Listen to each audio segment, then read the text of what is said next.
L'organisation non gouvernementale Syria Charity a organisé un gala caritatif autour d'un dîner gastronomique et d'un débat avec Jean-Pierre Fillu, professeur à Sciences Po Paris en histoire du Moyen-Orient contemporain.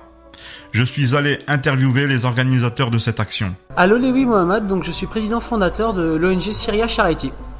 Est-ce que vous pouvez nous dire pourquoi ce débat ce soir ?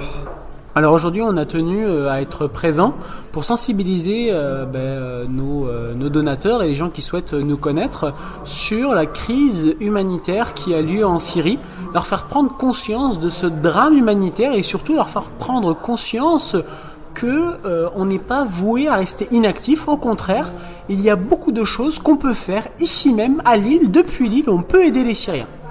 Donc, est-ce que vous pouvez nous dire pourquoi Monsieur Fillu ? Alors, Monsieur Fillu, effectivement, quelqu'un qui connaît beaucoup la situation syrienne, puisque donc il était présent en Syrie après les événements tragiques qui ont commencé en 2011. De plus, c'est quelqu'un qui a une profondeur au niveau de ses analyses et de ses interventions, et qui présente en fait une connaissance du terrain syrien, de la composition de la population syrienne et des enjeux locaux, régionaux et internationaux. Son analyse en tout cas est très intéressante et marque tout le respect. Ça va peut-être changer un peu de ce qu'on nous donne dans la presse française. Alors clairement, on a aujourd'hui effectivement une analyse qui est beaucoup plus profonde. Aujourd'hui, malheureusement, au niveau des médias, on a des choses qui sont extrêmement superficielles, qui ne permettent pas à quelqu'un qui ne connaît pas la situation syrienne de comprendre quels sont les enjeux. Là, on a le temps, à travers une conférence sur un format de 30 minutes, 45 minutes, on a le temps de rentrer plus en profondeur pour mieux comprendre cette crise, cette situation aujourd'hui et le drame humanitaire qui en découle. Ce type de réunion, c'est un format que vous répétez souvent ? En effet, donc nous organisons ce type de gala dans plusieurs villes de France, donc notamment à Lille, Nantes, Besançon, Lyon et surtout à Paris. Donc ce sont des galas qui ont à vocation à sensibiliser la population française sur ce drame syrien-là et les amener effectivement à découvrir les actions de l'ONG Syria Charity qui maintenant depuis 2011 œuvre exclusivement à l'intérieur de la Syrie pour essayer modestement de soulager cette population. Et dans la région du Nord-Pas-de-Calais, c'est à travers votre délégation régionale ? Tout à fait, donc on a la chance d'avoir une délégation dans la zone, dans le nord de la France et notamment donc à Lille qui organise ce genre d'événements et qui font un travail tout à fait remarquable. Donc Syria Charity est présente dans plusieurs villes, notamment la délégation de Lille qui fait partie des délégations les plus actives parmi nos antennes régionales. Si quelqu'un est intéressé, qui souhaite faire un don, comment il s'y prend ? Alors pour faire un don, c'est très simple. L'idéal, si vous maîtrisez l'outil internet, c'est de vous rendre sur internet, donc www.syriacharity.org. Vous avez une rubrique don, vous pouvez faire un don par PayPal, par carte bancaire. Si effectivement vous n'êtes pas très à l'aise avec l'outil internet ou si vous ne souhaitez pas faire de dons via internet pour diverses raisons, vous pouvez nous envoyer donc un chèque à l'adresse qui est aussi donc sur le site internet qui est donc 19 Place d'Italie à Paris. Donc le chèque arrivera et effectivement vous pouvez aussi suivre, et je vous invite à suivre les actions de Syria Charity à travers Facebook. Nous sommes très présents sur les réseaux sociaux. Tous les jours nous postons des photos et des vidéos de nos actions à l'intérieur de la Syrie. Vous pouvez voir où vont vos dons grâce aux réseaux sociaux et notamment Facebook avec une page qui regroupe aujourd'hui presque 500 000 followers. Jean-Pierre Fillu, je suis professeur des universités à Sciences Po en études moyen-orientales et je connais particulièrement bien la Syrie où j'ai vécu pendant de longues années, où j'ai séjourné une vingtaine de fois, y compris après le déclenchement de la révolution, et j'ai aussi enseigné en arabe dans un camp de réfugiés syriens en Jordanie, Zaatari. J'ai enseigné l'histoire arabe. Est-ce que vous pouvez me dire ce que vous faites ce soir à Lille ? Donc j'ai été invité par cette association de solidarité avec le peuple syrien. C'est un principe pour moi de répondre toujours présent quand je le peux, quand mon emploi du temps me le permet, aux sollicitations des ONG qui veulent aider cette population syrienne qui se sent tellement abandonnée, comme j'ai pu le constater sur place moi-même trop souvent. Donc par principe, je viens, je contribue et j'essaie d'apporter ce qui est ma connaissance, mon expérience, mon expertise, pour qu'on comprenne bien que le combat du peuple syrien pour sa liberté, il est beaucoup plus simple dans sa tragédie que ce qu'on nous explique souvent, et que c'est une révolution, et que donc cette révolution, indépendamment de toutes les interventions extérieures, indépendamment de toutes les surenchères et évidemment de la présence djihadiste, ça reste une révolution qui veut, et elle en a ô combien le droit, le départ du despote, du dictateur, de Bachar el-Assad. Est-ce que vous pouvez nous parler un peu de votre intervention ?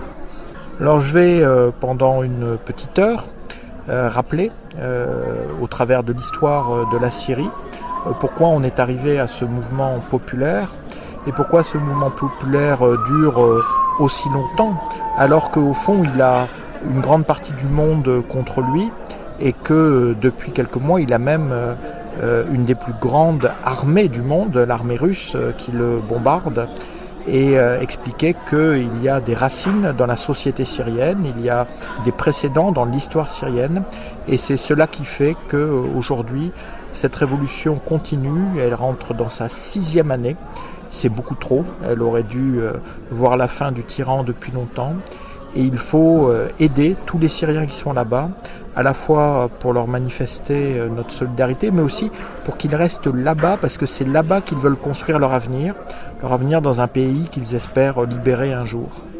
Pourtant, quand on regarde un peu ce qui se passe et ce qu'on nous donne comme information, on a l'impression que c'est d'une complexité. Vous savez, l'historien doit toujours essayer de redonner du sens quand les événements justement introduisent la confusion, l'accablement et parfois suscitent le rejet. Donc il ne faut jamais oublier, et d'ailleurs sinon on ne comprend pas ce qui se passe en Syrie, qu'on est fondamentalement face à une situation révolutionnaire. Et cette situation révolutionnaire, elle s'est aggravée du fait du régime, du fait de Bachar el-Assad, de deux choses. D'abord du djihadisme, vu que c'est avant tout Bachar el-Assad qui a encouragé la montée de ce qui est devenu Daesh. Et puis la question kurde, vu que là aussi c'est Bachar el-Assad qui a encouragé l'autonomie des provinces kurdes pour diviser une fois encore la révolution. Et à partir de là, on a cette situation qui aujourd'hui est tout simplement scandaleuse, vu qu'on a plus de la moitié des Syriennes et des Syriens qui ont été contraints par la violence de quitter leur foyer. Donc on voit les réfugiés ici, mais il faut savoir qu'il y a 6 à 7 millions de Syriens qui sont déplacés dans leur propre pays. Est-ce que vous pensez que si on n'a pas une lecture des enjeux, on peut comprendre ce qui se passe ? Je crois que pour comprendre, de manière générale, pour la Syrie comme pour toutes les situations de guerre ou de conflit, il faut déjà une empathie. C'est-à-dire il faut accepter, ce qui devrait aller de soi, mais on voit que ça n'est pas toujours le cas, que les Syriennes et Syriens, au fond, veulent la même chose que nous, c'est-à-dire une vie normale, sans arbitraire, sans torture, sans menace permanente d'un État dictatorial. Et on voit bien que ce message aussi simple, il n'est pas compris. Et du coup, on a du mal à comprendre ce qui arrive aux Syriens parce qu'on n'accepte pas cette humanité partagée. C'est écrit un livre qui s'appelle « Les Arabes, leur destin et le nôtre » et qu'on a à la fois un présent commun, une histoire partagée et un destin qui doit se construire ensemble. Je vais revenir sur ce que je vous ai demandé par rapport aux enjeux, parce qu'il y a quand même pas mal d'enjeux économiques. Je ne pense pas que la question soit économique. D'ailleurs, on voit bien que quand il s'agit de guerres aussi abominables que celle-là, il se développe une autre économie, une économie de guerre, avec des mafias, des gangsters, qui en profitent de tous les côtés. On sait par exemple, aujourd'hui, il y a dans la vallée de l'Euphrate une installation pétrochimique qui est exploitée par les Russes, qui est protégée par les djihadistes et qui vend son produit au régime Assad. Donc tout le monde est mouillé dans ces cas-là. Mais les Syriens, fondamentalement, ne se sont pas soulevés pour le pain ou pour l'économie. Ils sont soulevés pour la liberté et la justice. Et c'est pour cela qu'on essaie aujourd'hui de les affamer, parfois au sens propre. Il y a des centaines de Syriennes et de Syriens qui sont morts de faim dans des endroits qui sont assiégés par l'armée d'Assad et par ses soutiens iraniens, irakiens ou libanais. Donc c'est cela, à mon avis, qui fait la révolution syrienne, qui fait le scandale qui est le drame du peuple syrien aujourd'hui. Et c'est cela qu'il faut comprendre, à mon avis, pour comprendre ce qui se passe en Syrie. Qu'est-ce que vous diriez à nos auditeurs s'ils veulent agir pour la Syrie ? Là-dessus, moi je suis très neutre sur la forme et en revanche très engagé sur le fond. Je pense qu'il faut être solidaire des Syriens, qu'il importe que ce peuple d'où est venue une grande partie de notre culture, c'est en Syrie qu'a été inventée l'écriture, la Syrie est un berceau des religions monothéistes, donc il est important de montrer aux Syriennes et aux Syriens qu'il compte pour nous. Après, la forme que prend ce soutien, c'est pas à moi de me prononcer. Je pense que tout geste, toute initiative qui soit est bienvenue, parce que là-bas, même un geste qui nous paraît minime prend une très grande proportion, parce qu'ils se sentent enfin compris, et j'insiste sur le mot de compris, parce que cette compréhension, elle est à la base de la solidarité et de l'humanité au sens le plus large et le plus noble du terme. Qu'est-ce que vous pensez du traitement médiatique français ? On voit bien que la France est beaucoup mieux informée que la plupart des autres pays de ce qui se passe en Syrie, et que malgré tout, il y a deux phénomènes qui sont compréhensibles, même s'ils sont inquiétants.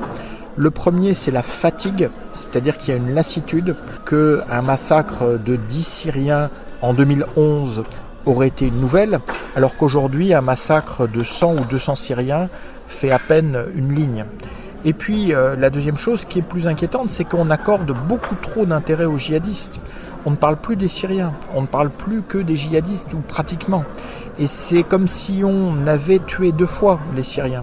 D'abord en les abandonnant au régime Assad, et ensuite en ne montrant que les djihadistes, alors qu'il faudrait parler des femmes et des hommes qui luttent là-bas.